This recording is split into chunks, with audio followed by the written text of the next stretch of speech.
മിണ്ടാപ്രാണികളുടെ വിഷമവും സങ്കടവും ദൈവം കേൾക്കുമെന്നുള്ള ഉത്തമ ഉദാഹരണമാണ് നമ്മുടെ ഡ്യൂഡിയിൽ ചെയ്തിട്ട്. നിങ്ങൾക്കിപ്പോൾ കാണാം, ഡ്യൂഡിയുടെ 2 കുട്ടികൾ നമ്മൾ ഇരിഞ്ഞാലക്കുടയിൽ കൊടുത്തിട്ടുണ്ടായിരുന്നു, കോക്കേനെയും വെള്ളിയേനെയും. അവരൊരു 6 ദിവസത്തിന് ശേഷം ഡ്യൂഡിക്ക് വീണ്ടും തിരിച്ചു കിട്ടിയിരിക്കുകയാണ്.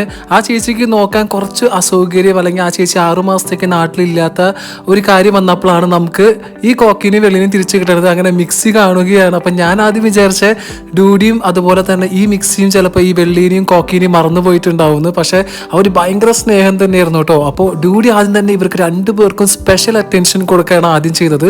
ആദ്യം ഡ്യൂഡി പാല് ഇവർക്ക് ഇങ്ങനെ കൊടുത്തു. 2 പേർക്ക് ഇങ്ങനെ പാല് കൊടുക്കുന്ന രംഗമാണ് നിങ്ങൾ കാണുന്നത്. അതായത് ഞാൻ ഇരിഞ്ഞാലക്കുടയിൽ നിന്ന് വീട്ടിലെത്തി ഇവരെ അഴിച്ചു വിട്ടപ്പോൾ, അതായത് ബോക്സ് തുറന്നപ്പോൾ ഡ്യൂഡി ഇവർക്ക് മാത്രം പാല് കൊടുക്കലും ഇവരെ മാത്രം നക്കി തുടക്കലാണ് ചെയ്തിരുന്നത്. അതിനുശേഷം ഇവരുടെ കളിസ്ഥലമായ ഈ ഒരു സ്ഥലത്ത് ഇവർ ഭയങ്കര കളി കളിച്ചിട്ടും അതുപോലെ ഇവർ ഒരുമിച്ച് കിടന്ന് ഉറങ്ങുകയാണ്. അങ്ങനെ ഡ്യൂഡിയുടെ 3 പിള്ളേരെ തിരിച്ചു കിട്ടി കേട്ടോ.